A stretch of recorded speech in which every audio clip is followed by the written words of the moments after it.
उसके लिए हमें नाम जप चाहिए। नाम जप के लिए पवित्र आहार चाहिए। पवित्र आहार के लिए धर्म पूर्वक कमाया हुआ धन होना चाहिए।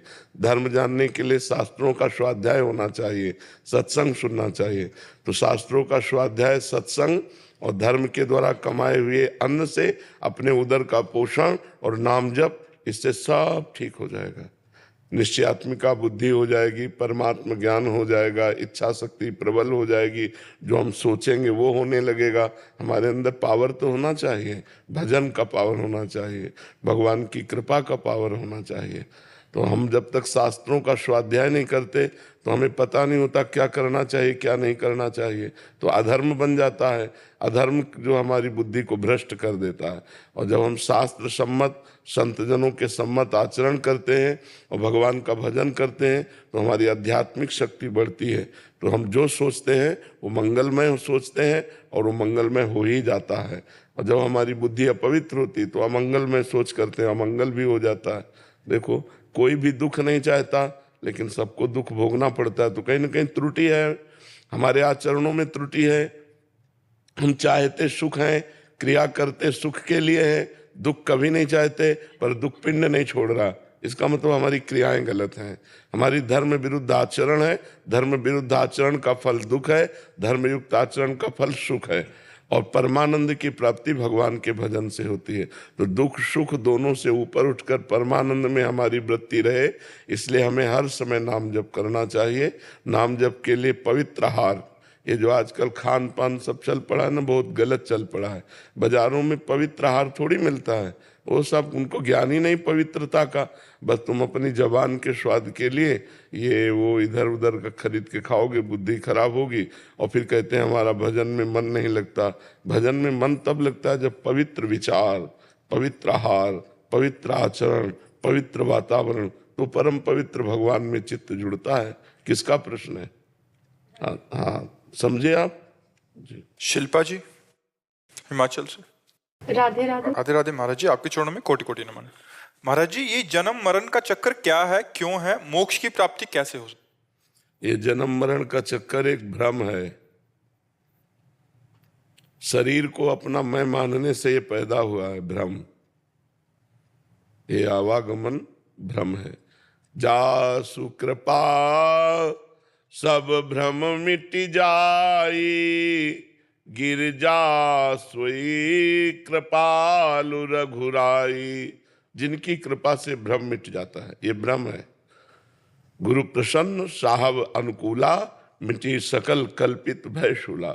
ये जो भ्रमात्मक कल्पनात्मक हमारे वासनाएं हैं, ये हमारे को पुनरपि जननम पुनरपि मरणम पुनरपि जननी जठरे शयनम, ये क्यों है? इसका कारण देहाभिमान है। मैं स्त्री हूँ, मैं पुरुष हूँ, इस भाव को स्वीकार करके जो हम बर्ताव करते हैं, ये हमारे जन्म मरण का हेतु होते हैं। और इससे छूटने का उपाय है सदगुरु की शरण लेकर उनके द्वारा बताई हुई मंत्र उपासना में निरंतर अपने चित्त को जोड़ा जाए, तो हमारे हृदय में भगवान की कृपा से ज्ञान प्राप्त हो जाएगा। जहाँ शरीराभिमान नष्ट हुआ, जहाँ इंद्रियों की चंचलता नष्ट हुई, जहाँ मन एकाग्र हुआ, उसी समय मोक्ष है। क्योंकि बंधन कभी हुआ ही नहीं, आत्मा का कभी बंधन नहीं हो सकता। तो जैसे सोए हुए पुरुष का कोई गला काट रहा हो तो उसको किसी भी तरह नहीं बचाया जा सकता। एक ही उपाय है, केवल उसको जगा दिया जाए। समझ रहे हैं? जैसे सोया हुआ कोई पुरुष है, उसका कोई गला काट रहा है, तो अब चाहे पूरी फौज लगा दो, उसको आप बचा नहीं सकते, क्योंकि बाहर से उसका कुछ हो ही नहीं रहा, उसका स्वप्न में हो रहा है, तो उसको जगा दो। ऐसे ही चाहे जितने झाड़ फूंक जंतर मंतर बांध लो, आवागमन से मुक्त नहीं हो सकते। एक ही उपाय है, ज्ञान में जग जाओ। ये ज्ञान हो जाए कि मैं शरीर नहीं हूं। देखो अभी 50-50 वर्ष हो गए, एक सेकेंड भी हमें ज्ञान नहीं हुआ कि मैं शरीर नहीं हूं। हर समय अपने शरीर को ही मैं मानकर, तो यही शरीर को मैं मानकर विचरण करना, जीवन व्यतीत करना, ये जन्म मरण का हेतु है। जन्म मरण एक भ्रम है, अविद्या है, और वो बिना ज्ञान के दूर नहीं होता है। समझ पाए आप? प्रद्युम्न कुमार गोस्वामी जी। राधे राधे महाराज जी। महाराज जी, सर्वधर्म परित्यज्य मामेकम शरणम व्रज। महाराज जी, गीता में भगवान ने कौन से धर्म को छोड़ने की बात? भाई भाई का एक धर्म है, पिता पुत्र का एक धर्म है, पति पत्नी का एक धर्म है, भाई बहन का धर्म है, एक मित्र मित्र का धर्म है, एक समाज का धर्म है। बहुत से रिश्ते नाते अपने जो कर्तव्य कर्म है ये सब धर्म के अंतर्गत आते हैं। तो भगवान कह रहे सर्वधर्मान परित्यज्य, तुम इन सब धर्मों को त्याग दो, एकमात्र मेरे से संबंध करो। तुम्हें माता च पिता तुम्हें बंधुश्च सखा तुम्हें विद्या द्रविणं तुम्हें सर्वम मम देव देव। जो भी संबंध मानो भगवान से मानो और भगवान का सुमिरन करो, भगवान की शरण में रहो। तो कहते हैं अहम त्वाम सर्व पापेभ्यो। सर्व का तात्पर्य है संचित कर्म जो जमा है, हमारे प्रारब्ध जो आ रहे हैं, क्रियमाण जो नया कर रहे हैं। अहम त्वाम सर्व पापेभ्यो मोक्षयिष्यामि मा शुचः, मैं तुम्हें समस्त पापों से मुक्त करके परम पवित्र कर दूंगा। तुम समस्त धर्मों का त्याग कर केवल मेरे को स्वीकार करो। भगवान को स्वीकार करना भागवत धर्म है। त्यज लोक धर्मान, लोक धर्मों का त्याग करके भागवत धर्म को स्वीकार करो, भगवान की शरण में हो जाओ, भगवान का चिंतन करो, तो भगवान तुम्हारे सारे पापों को नष्ट कर देंगे। पाप ही दुख देने वाले हैं, अर्थात तुम्हारे सारे दुखों का नाश हो जाएगा। समझ पाए किसका प्रश्न था? तो आप समझ पाए जी। मनोज कुमार वर्मा जी, वृंदावन से।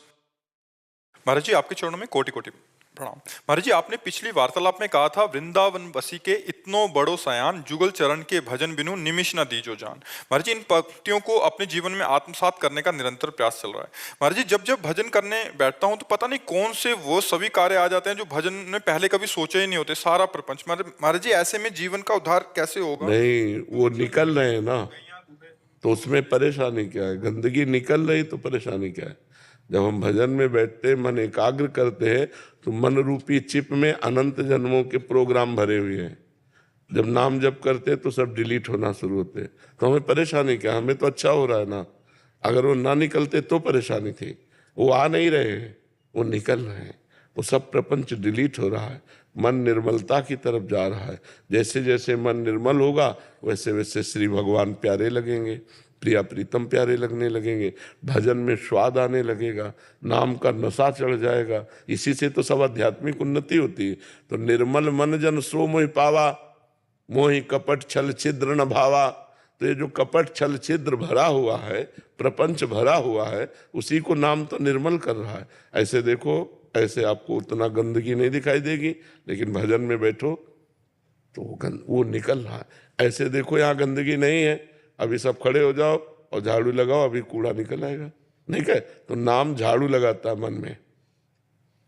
तो अनंत जन्मों की जो वासना है वो सब निकलती है, तो साधक परेशान हो जाता है। वही काम, वही क्रोध, वही गंदी बातें, वही प्रपंच। और जब भजन में बैठते हैं तब आती हैं, आती नहीं है, तुम्हारे मन से निकल रहे। अगर आती होती तो भजन करने वाला कभी निर्मल मन हो ही नहीं सकता था। समझ रहे? वो भजन करने वाला ही निर्मल मन होता है। तो फिर ये क्या है? ये गंदगी निकल रही। मन में जो अनंत जन्मों की वासनाओं के प्रोग्राम भरे हैं वो सब डिलीट हो रहे हैं। खूब धैर्यपूर्वक नाम जप मंत्र जप करना चाहिए। भारत की टॉप कंपनियों से जुड़ने का मौका, सीखने का मौका, तरक्की करने का मौका, ये बदलाव का। धैर्यपूर्वक नाम जप मंत्र जप करना चाहिए। केशव जी सीकर राजस्थान से। महाराज जी राधे राधे, आपके चरणों में कोटि कोटि प्रणाम। महाराज जी हमारे जीवन का परम उद्देश्य क्या है? हमारा जन्म किस कारण, किन उद्देश्य की पूर्ति के लिए हुआ है? बड़े भाग मानुष तन पावा, सुर दुर्लभ सद ग्रंथन गावा। साधन धाम मोक्ष कर द्वारा, पाई न जे परलोक संहारा। ये काहे के लिए मिला है? परलोक संभालने के लिए, मोक्ष पदवी प्राप्त करने के लिए, भगवान की प्राप्ति के लिए मिला है। 83,99,999 योनियों में ये मनुष्य देह विवेकपूर्ण है। हर देवता चाहे जितना बड़ा सामर्थ्यशाली हो, भजन नहीं कर सकता, वो भगवान की प्राप्ति नहीं कर सकता, मनुष्य कर सकता है। देव दुर्लभ देहि कहे, दुर्लभो मानुषो देहो। बड़े भाग मानुष तन पावा, सुर दुर्लभ, देवताओं के लिए दुर्लभ। अब देवताओं के लिए क्या दुर्लभ, थोड़ा विचार करो। देवताओं के लिए दुर्लभ क्या है? देवता निकलते हैं तो सुगंध होती है, अपने तो दुर्गंध है। मनुष्य देह में योग्यता क्या है जिसके लिए कहा गया सदग्रंथन गावा? सदग्रंथ गा रहे हैं इस मनुष्य देह की महिमा को, तो उसका कारण है एकमात्र केवल भगवान की प्राप्ति। न देवता कर सकते हैं, न सुअर कुत्ता बन के की जा सकती है। एकमात्र मनुष्य शरीर मिला तो हम नाम भगवान का जप करके भगवान को प्राप्त कर सकते हैं, अच्छे आचरण कर सकते हैं, दूसरों को सुख प्रदान कर सकते हैं, अपना परलोक संभाल सकते हैं, मोक्ष पद प्राप्त कर सकते हैं। अगर ये सब नहीं है तो तिनते खरसूकर स्वान भले, उनसे गदहा सुअर कुत्ता अच्छे। क्यों? वे अपना भोग भोग करके पवित्र हो रहे हैं और हम पाप करके अपवित्र हो रहे हैं। वो ऊपर उठ रहे हैं, उनको मनुष्य बनने का चांस मिलेगा, हम मनुष्य बन के नीचे गिर रहे हैं। इसलिए मनुष्य का प्रधान कर्तव्य है इसी जन्म में जन्म मरण के चक्र से हम मुक्त हो जाएं, हम भगवान के प्रेम में दीवाने हो जाएं, हम अपने धर्म का पालन करने में दृढ़ हो जाएं, हम परोपकार करने में उत्साह रखें, दूसरों को सुख प्रदान करने में, तो हमारा काम बन जाए। हमारा जन्म हुआ है भगवान की प्राप्ति के लिए। Air vice marshal Rajesh Bhandari ji. Radhe Radhe Maharaj ji. Maharaj ji, मैं वायुसेना में 35 साल से अधिकारी हूँ। आपकी कृपा से आज उच्च पद पर कुछ समय बाद सेवानिवृत्त होने वाला हूँ। महाराज जी, मुझे आप आगे का समाज और देश सेवा के लिए मार्गदर्शन करें कि मैं आगे क्या करूँ महाराज जी। उसे देश सेवा तो आपकी पर्याप्त हो ही गई है, अब अपने देह सेवा को कर लो कि अब हमको आवागमन चक्र में ना आना पड़े। अगर आए भी तो भगवान के पार्षद बनकर आए और जगत का मंगल करें। अपने देश का ही क्या, विश्व का मंगल करने की योग्यता भगवान दे देते हैं। मान लो जैसे ज्ञान संपन्न है तो उसके ज्ञान से देश विदेश सबका लाखों का कल्याण होता है। तो आपने देश सेवा तो कर ली, अब रिटायर होने वाले हो, तो जो समय मिले तो हमारे भारत के नौजवानों को उसकी योग्यता कैसे हो, वो कैसे अपने जिस डिपार्टमेंट में आप रहे हैं उसके तो सब लक्षण गुण योग्यता पता है आपको, तो अपने योग्य बनाओ उनको। जो भी आसपास जवान आपके अनुकूल मिले जो इधर उधर भटक रहे हैं तो उनको सही रास्ता दिखाओ और स्वयं सही रास्ते पे चलो। नाम जप करो, कोई नशा न करो, मांस आदि मत खाओ। अब जो जीवन का समय है एक संत की तरह व्यतीत करो, गृहस्थ में रहते हुए शास्त्रों का स्वाध्याय करो, संतों के वाणी सुनो, नाम जप करो, और जब समय मिले तो नौजवानों को सही राह में लाओ। जो नौजवान भटक रहे हैं उनको व्यसन से बचाओ, व्यभिचार से बचाओ, गंदी बातों से बचाओ, और उनकी जो जोश है वो हमारे देश की सेवा में लगे, ऐसी योग्यता उनको प्रदान करो। ठीक है जी। ममता जी नागपुर से। राधे राधे। राधे राधे महाराज जी। महाराज जी, मन हमेशा विचलित रहता है। कभी कभी अच्छा करने की चाह रखकर कोई कार्य करते हैं तो हमसे वो कार्य बिगड़ जाता है। जाने अनजाने में हमारे हाथ से जो पाप हो रहे हैं, क्या उससे भी हमारे कर्म हमें भुगतने? बिल्कुल भोगने पड़ेंगे, अवश्य में भोक्तव्यम कृतम कर्म शुभाशुभम। छींक का भी परिणाम मिलता है, मतलब एक छोटे से भी कर्म का हमको दंड मिलेगा। देखो, एक मांडव्य नाम के ऋषि थे, महाभारत में कथा है, तो उन्होंने एक तितली की गुदा में, बच्चे थे तो बम्बूल का कांटा डाल के छोड़ दिया। खेल खेल में तितली पकड़ी और एक बम्बूल का कांटा उसकी गुदा में डाल के छोड़ दिया। अब जब ये शयाने हुए तो घोर तपस्या में संलग्न हुए। महाभारत में भगवान व्यास देव जी ने लिखा, ऐसे हाथ उठा करके दोनों पैरों के पंजे पर खड़े होकर ऐसे मंत्र जाप करते हुए समाधिस्थ थे। कुछ चोर लोग राजा की संपत्ति को चुरा करके भाग रहे थे, तो राजकर्मचारियों ने पीछा किया। तो उन्होंने सोचा संत के आश्रम में अगर हम छुप जाएं तो बच जाएं। तो आश्रम में जाते हुए राजकर्मचारियों ने देख लिया और वहीं जाके छुप गए, तो माल सहित चोर पकड़े गए। राजकर्मचारियों की बुद्धि में भ्रम आया और बोले, नाटक कर रहा है तपस्या का, ये चोर पालता है और चोरी करवाता है। उनको भी बंदी बना लिया। अभी उनको होश ही नहीं है। राजा के सामने ले गए, राजा ने हुक्म कर दिया, सूली की सजा उस समय चलती थी, सूली की सजा दी जाए। सूली की सजा होती है उसको ऊपर से ले जाकर गुदा के निशाने से ऐसे पटक दिया जाता है, तो भाले जैसा एक यंत्र होता है, उसमें घुस जाता है गुदा में, और वो तड़प तड़प के कितने घंटों में मरेगा, वो क्षमता होती है। अब जो ही सूली की सजा दी गई तो जो अन्य साधारण जीव थे वो तो, लेकिन इनके जो ही सूली गई तो उनको चेतना ही समाधि से बाहर हुए, तुरंत पद्मासन लगा लिया, सूली पे पद्मासन लगा लिया। अब जब दूसरे दिन अन्य वध करने के लिए लाए गए तो पुराने वाले उतारे, जो ही देखा कि महात्मा वो भाग करके गए, बताया तो गाय आगे करके बड़ी नम्रता से उनका, महाराज मुझे पता नहीं था कि आप संत हैं, आप कृपा करो। बोले मुझे इससे मतलब नहीं, तेरे को कोई दंड नहीं, हम सीधे यमराज को दंड देंगे, क्योंकि निर्णायक वहां से निर्णय होता है ना, तो मुझे सूली से निकालो। लाख प्रयास किया गया, सूली से नहीं निकले, तो सूली काट दी गई, तो उनका नाम हुआ अणिमांडव्य, और वो तत्काल अंतर्ध्यान होकर यमपुरी पहुंचे और यमराज से कहा ये किसकी सजा है, ये क्यों सजा दी? क्योंकि जब से मुझे होश है तब से मैंने कोई पाप नहीं किया। पूर्व का है या वर्तमान का है?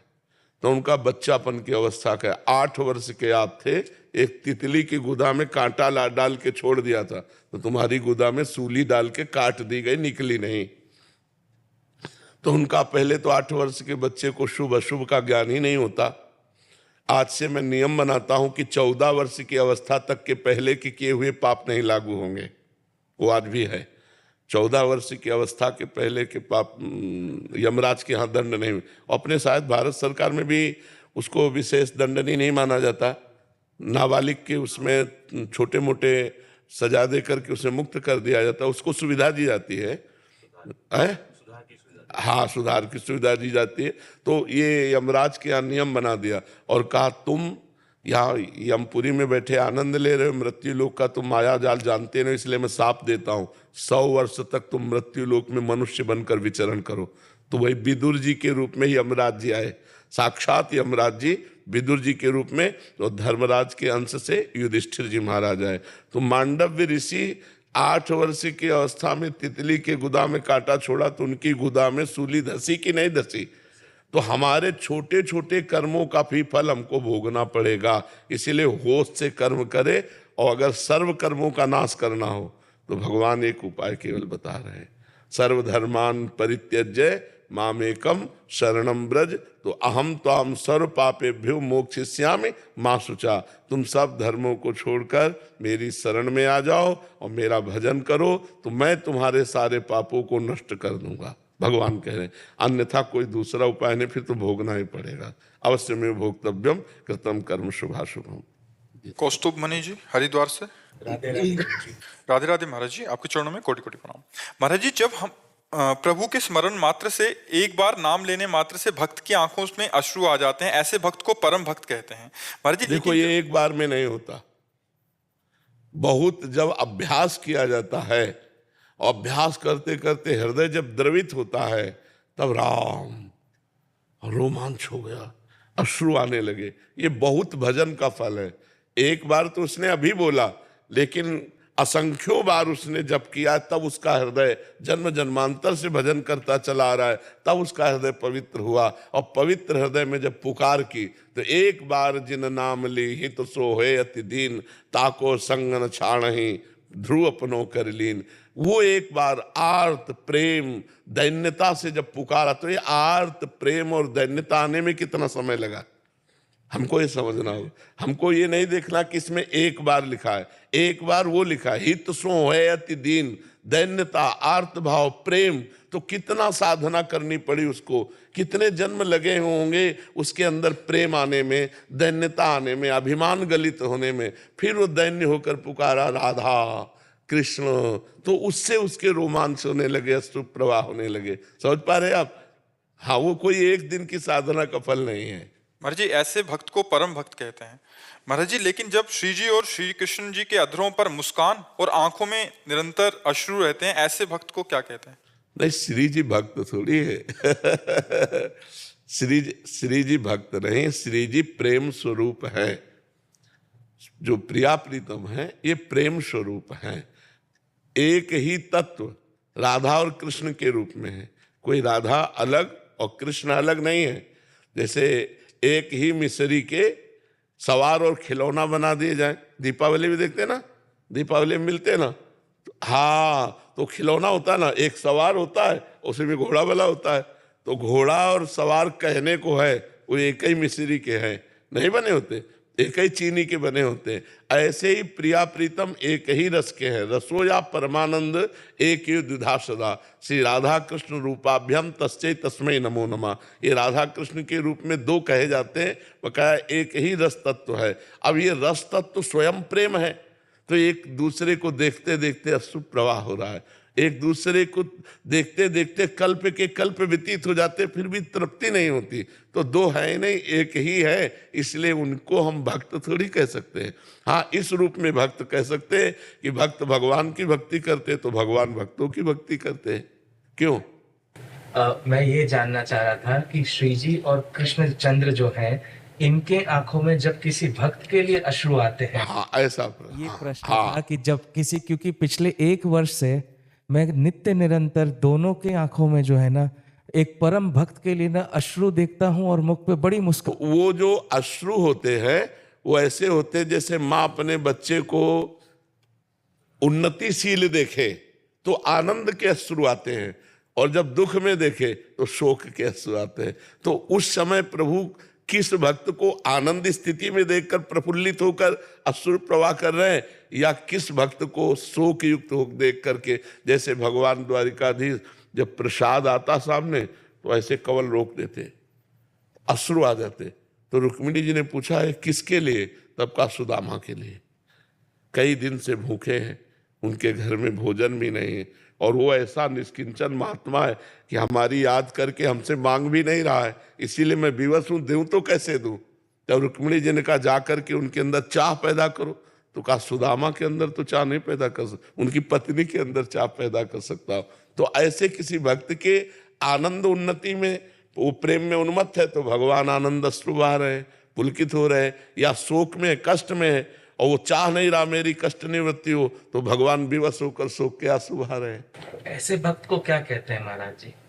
ऐसे भक्त और भगवान में अभेद होता है। तस्मित जने भेदा भावाद, वो कहने को भक्त है, वो साक्षात भगवान है, वो भगवत स्वरूप हो चुका है। जिसके लिए भगवान आंसू बहाते हैं वो भक्त नहीं होते, वो भगवान में तन्म जानत तुम्हें तुम्हें हो जाए, वो साक्षात भगवान हो जाते हैं। रेवा जी सीकर राजस्थान से।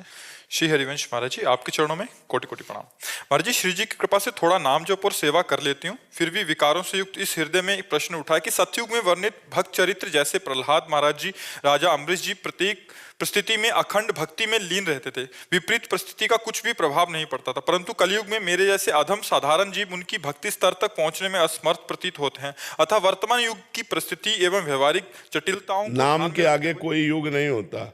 किसका है? नाम के आगे कोई युग नहीं होता। जब हम नाम जप कर रहे हैं तो हम सतयुग में ही हैं। कहाँ कलयुग है? बताओ, यहाँ कहाँ कलयुग है तुम्हें?